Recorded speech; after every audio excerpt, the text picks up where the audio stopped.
know, and we'll know more in a minute. Thank you. Brilliant. Thank you. So, good afternoon. How are we doing? 4 p.m. Good. Good news for us. After this this speaker note, we have a coffee break, so that's much needed. Good. So, my name is Andrés Arias. As you can hear from my accent, I'm not well. I'm working in Switzerland, in Zug. That's super central Switzerland. As you can hear from my accent, I'm not Swiss. I'm a Spanish speaker. I'm originally from Mexico, so the other side of the ocean. But I've been, in the last 10 years, working and living in Switzerland, working for Holcim. I will let you know more about Holcim. Holcim is a building materials company, and basically my role, I'm group head of HR innovation and transformation. And what I do is to help our group companies to transform, to get more digital, to get more modern. So, for those of you who do not know Holcim, and it's common for Europeans because you don't buy your cement, you buy your apartment, not your materials. So we are the biggest building material companies in the world. We are 60,000 employees. We're a 29 billion Swiss francs company. We're talking about a company of more than 20 languages, 2,300 employment sites. We have the biggest R&D, research and development laboratory in the world for construction materials. And we have a lot of things to do with the CO2 and decarbonizing the planet. So you see the accent. So, and reducing the CO2 print. And it's important that I mention this, but I don't know if you know, but when you are building, like the process of building a house, around 38% of the green emissions come from buildings. We're talking about heating, watering, cooling systems. But within these 38%, 10% come from the materials, for the building materials. And if you think about how recycle, we've been for years recycling clothes, paper, etc., but we don't recycle buildings, right? So a bit of what one of the biggest mega trends that the world is having is the urbanization trend. It's basically saying by 2050, so a couple of years, we will be having 2.5 billion more people in the cities. What does that mean? That people that used not to live in cities will require a new city or will move to the existing cities. So this means that there is a change because 60% of that infrastructure doesn't exist. So we need to build new buildings, support services, etc.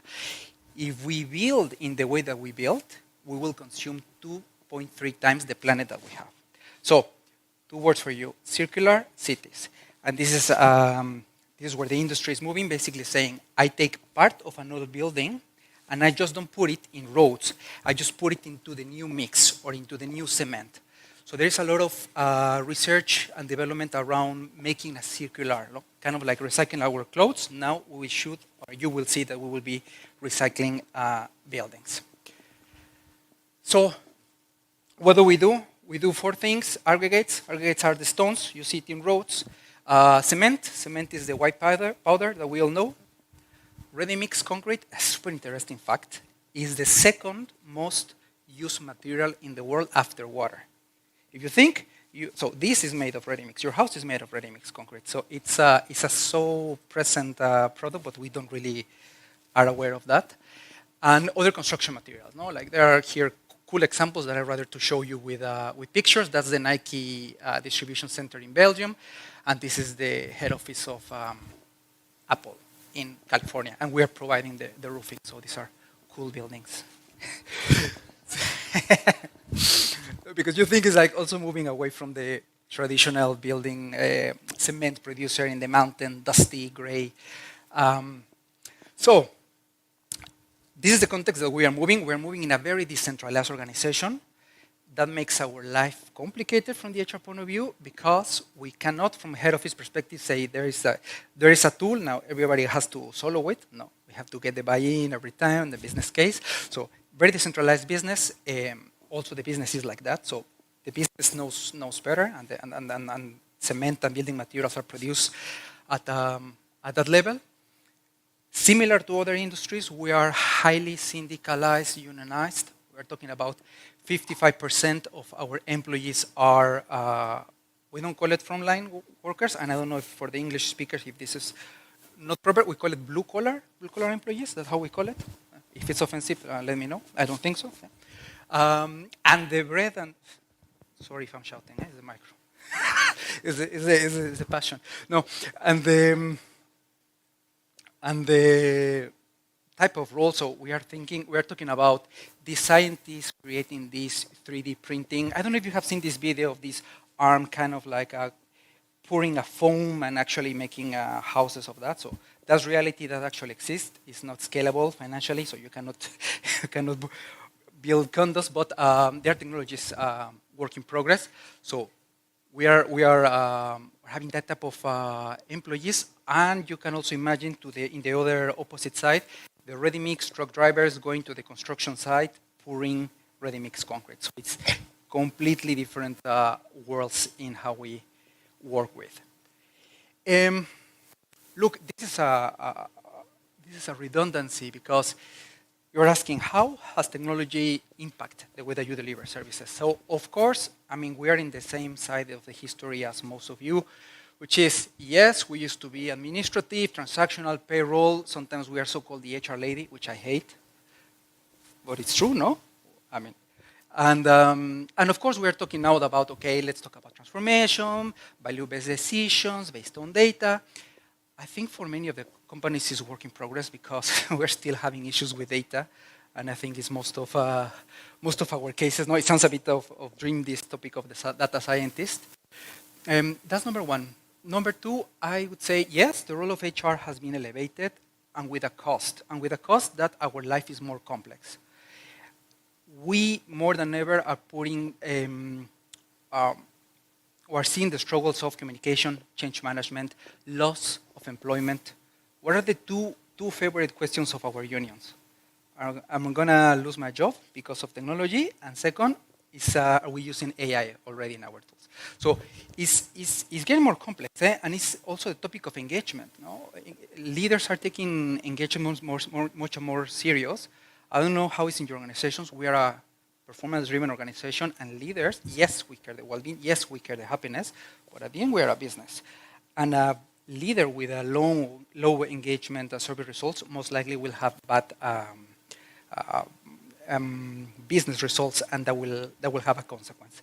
So I would say it's getting more complex because it's getting more into the soft topics, and then we start to think that technology will make our life much easier, but it is not. It is not, and I will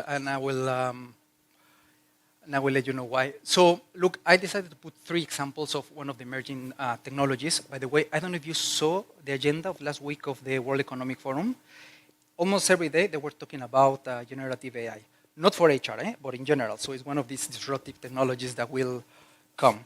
So look, augmented reality is these fancy glasses that you send to the candidate to do assessment, so you don't have to bring it on site, and just by what they see through virtual reality, they end up having the assessment.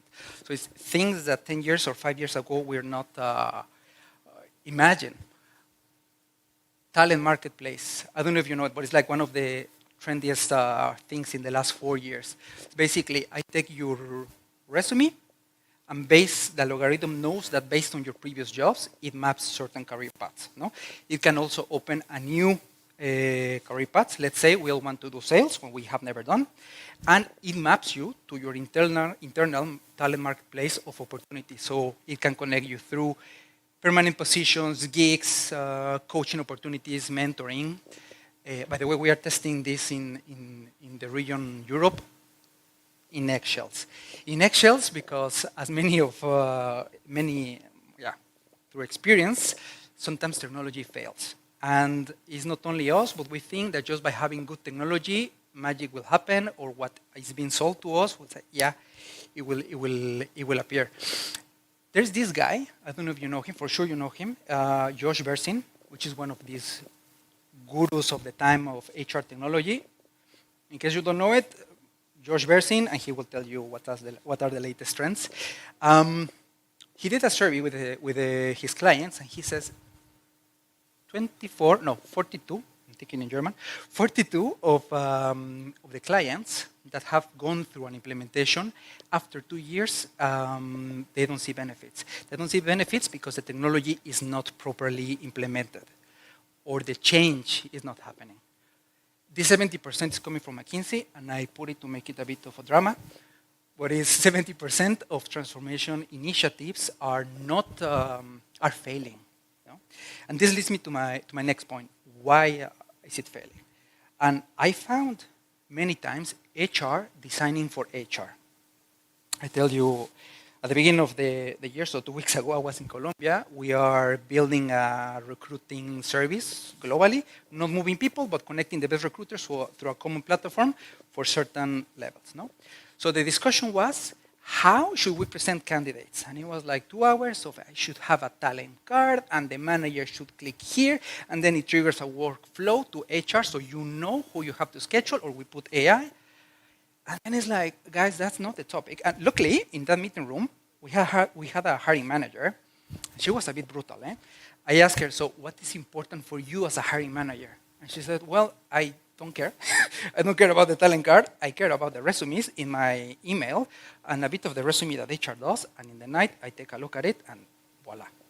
So it's exactly the topic of HR should design thinking on the user, not on serving the HR workflow on the HR purpose. So, and I tell you why.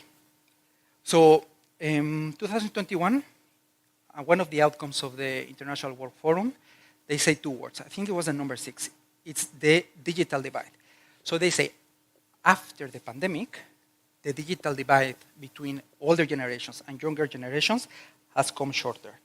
Because people need naturally to interact with friends, family, etc. And this digital change is here to stay. So more and more, we're not discussing these hybrid models. I mean, we are all clear that we can work at a certain point. I mean, except for DHL frontline workers, we can work in certain way, in a remote way. So when we're developing services, coming back again to my point, we have to think about the user. And the airline industry has a super nice example. Think about an airline industry. You have 3 personas, right? So you have people on the flight, you have people on the ground, and you have people in front of a computer. See, these are your 3 personas. You will deploy the same HR service, whatever you want to call it, but the journeys will be different. And the way that the HR services is going to be different. So you are talking more about a journey defined by personas, and you are adequating to their needs. This is one example. There are many, and this is not a new topic, but I found it so crisp to understand. And it's not only about designing about personas and about journeys. It's taking to the next level, which is what it's called the tier approach. So more and more the studies and the ones that say that they know is saying, look, you have to reach a level of customization to the individual level. So similar to what the algorithm tells us in the night with Netflix, based on your previous learning or previous movies, these are the recommendations. This is a bit of how the trends are moving. I find it very interesting because this is super impacting the upcoming generation. I'm a millennial, and for millennials like me, what is important is to have freedom, right?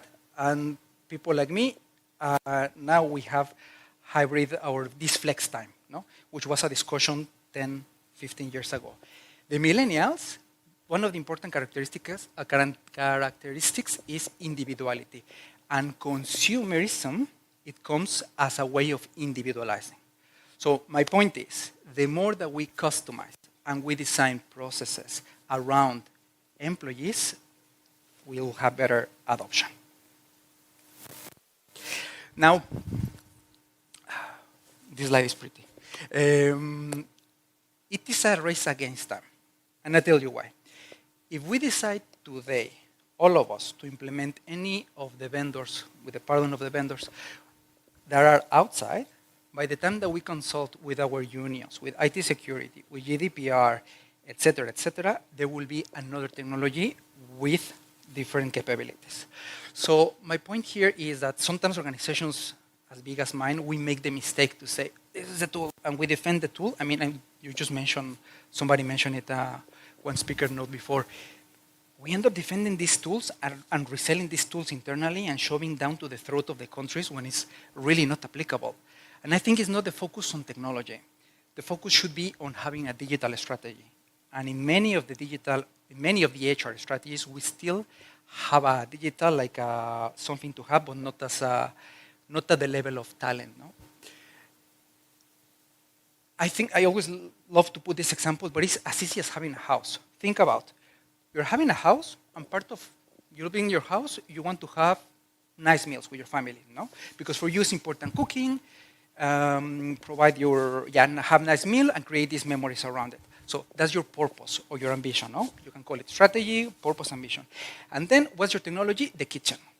You know that at a certain point in time, you will need to change your kitchen. You will need to refurbish, improve it, and that's technology. That's something that you need to be changing. But it's important that not get overwhelmed by the hype of what's the new technology, but it's more around of what do I want my organization to deliver, to be known of, and then you furnish with the technology that we have. Aha. So I preach what I tell, no?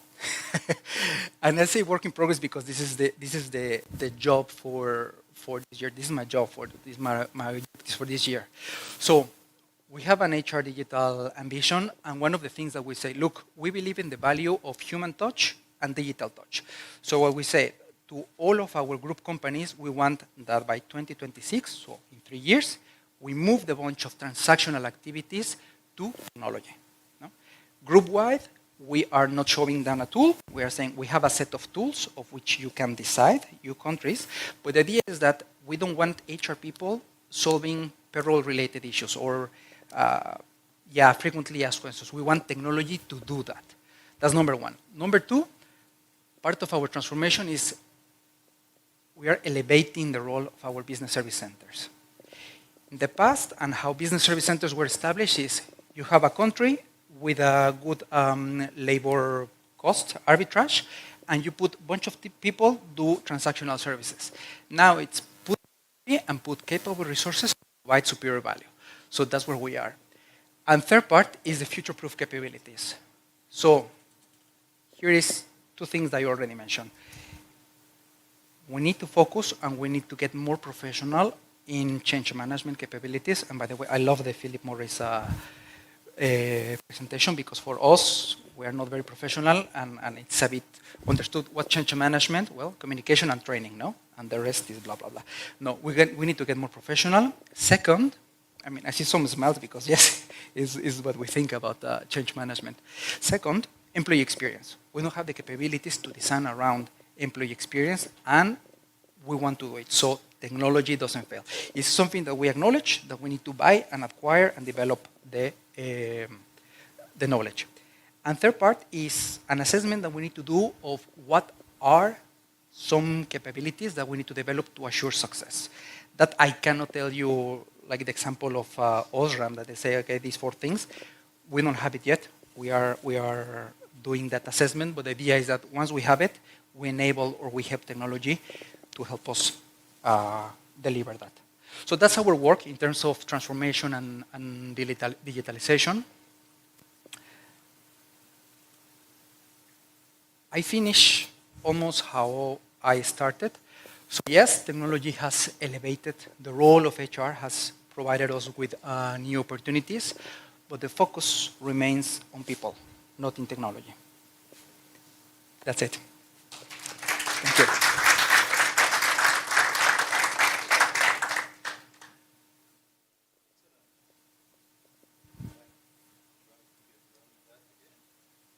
So you were quite fast.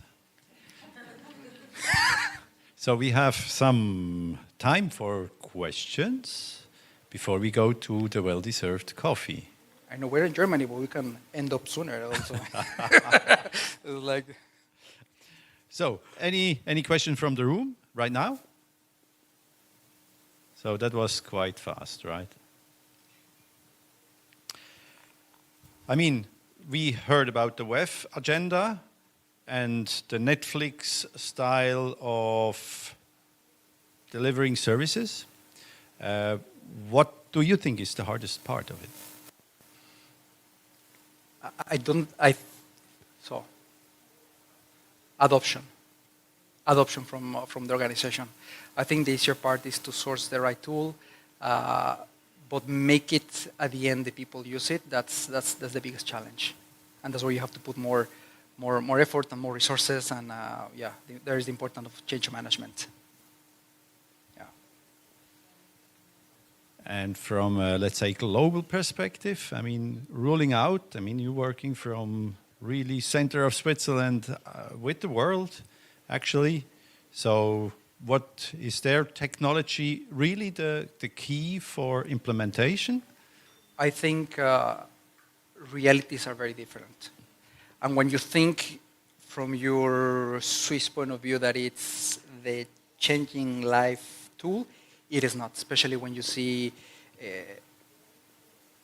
and it's not because of the geography, it's because of the market, and it's because of, for example, when you think about talent, like Germany is a huge problem to find talent, while in Latin America you have a bunch of people waiting for you, the same as in India. So head office point of view is the closer that you are with the different realities, and this is also a very Swiss way to make decisions in a consensual way, the better the decision is. Otherwise, you're lost in your own world, and it just generates tension, unnecessary tensions.